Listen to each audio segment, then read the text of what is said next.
This is my full review of the Google Pixel 8a. I know a lot of the top reviewers out there talk about how the Pixel 8 is $550, the Google Pixel 8a is $500 at this point. Why get the Google Pixel 8a? I mean, the Google Pixel 8 has been out for 8 months now, and the Google Pixel 8a just came out. I wouldn't get the 8a right away at $500. If you wait a month or so, it's likely gonna drop. So just wait for the sales and buy it at around $400 if you do plan to get it. But before going deeper into the recommendation, let me go through my final review of the Google Pixel 8a. I have 8 categories. Each one I'm gonna rank from 1 through 5. At the end of the video, I'm gonna give you one final grade for this particular phone. So without wasting any more time, let's start off with the first category. I have cool factor and design. This is a 2 out of 5 for me. I was going back and forth on this one a little bit. It might be a little bit harsh, but let me talk you through why. So in terms of design, it looks exactly like the Pixel 8, the 7, the 6. They all got this signature visor bar on the back. You either hate it or love it. I actually love the funky colors this year. Some people may think it looks childish, but I personally think it looks playful and colorful. And that's just the way I like it. I don't really like boring black and white color phones. The back is made of plastic, so some people may consider that cheap, but when holding this phone, it feels absolutely premium, and I actually do like holding this phone. It is a good size as well, 6.1 inches. I wouldn't mind if it was a little bit smaller, but these days 6.1, 6.2 is considered compact. To me, I think anything above 6 inch is still a tad too big. Every time I need to reach the top hand corner, I have to do some finger gymnastics, shift the phone all the way up just to hit the button up there. That's assuming you're using the phone with one hand. If you're using it with two hands, I guess you can just tap it. But my biggest gripe with this phone, and the reason why I gave it a 2 out of 5, is my charging port broke after one day of using it. I'm not sure which category to fit it in, but I'm just going to squeeze it here just in terms of design and durability. The charging port, whether it's water getting in, I did not drop this phone at all. And I don't want to give it a 1. I feel like it's harsh, and at the same time, it is not really a widespread issue that I am aware of, but it was really inconvenient for me because I can no longer use the wire to charge this phone. So I can't even transfer data to my computer if I'm recording a video like this. I can't connect to the computer and transfer the file over right away. So right now I'm actually using the Galaxy S22 camera to record this video. But in a perfect world, I would be using the Pixel 8 camera to record the video, do the edit so you guys can see the video quality. So it's unfortunate that I had to knock it down so many points just because the charging port broke. But that's probably my biggest issue with this phone. But before jumping into the rest of the categories, just want to give a quick shout out to my partner Mint Mobile. Currently they offer a 5G plan for as low as $15 a month. You get unlimited data, talk, and text. It is a limited time offer. You do have to buy 3 months up front. Overall, it is a great deal, so make sure to check them out. Link in the description below. Next category I have is battery. And this is a 4 out of 5 for me. The only reason why I did not give it a 5 out of 5 is the OnePlus 12R gives me 36 hours of battery life pretty easily. When I used the Google Pixel 8a, initially I went into it expecting bad battery, just like any other Pixel phones I've used in the past. But this one was actually surprisingly pretty good. It doesn't quite last the full 24 hours, but it lasts me from the time that I wake up in the morning until the time I go to bed. And it still has some juice left at the end of the night, which is good enough for me.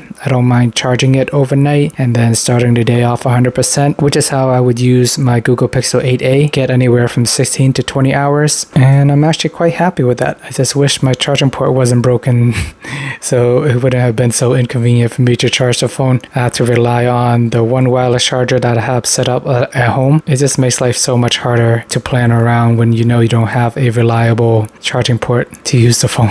Alright, next category is customization and features. This is a 4 out of 5 for me. I actually do not use any of the AI features, circular search, none of the Google editing tools or anything like that. I played with them once or twice on the Google Pixel 8 when I had it, but overall, there's nothing too exciting or useful for me on a daily basis. The fingerprint scanner is still slow by today's standard, but the face unlock is actually really good, and it is finally secure enough to be used on banking apps, which is one less thing to worry about. It is only IP67 water resistant, and that should be enough. I'm not sure if my charging port broke because I use this phone in the shower, but it shouldn't. It should be able to handle that. But for whatever reason it broke. It may or may not be because of the water. Other than that, no crazy standout features or anything that I really use on the Google Pixel 8a for me. But overall, it's still a solid phone. It's Android. You can put any widgets, do anything you want, install any custom ROMs if you want to go crazy. So to each their own. Camera, it is a 4 out of 5 for me. It is an excellent camera for 80% of the people out there. The only reason why it is not a 5 out of 5 is it doesn't have all the macro camera, the 5x zoom, the 120x zoom. So you clearly have to pay flagship price for those flagship phones, $1,000 and up if you really want all those premium features. But other than that, if you just use the main camera, point and shoot, this is likely going to be one of the best phones out there. The Google Pixel A series tend to always win the blind camera test from a point and shoot perspective, and I expect this one to be no different. I enjoy the videos and the photos on this phone.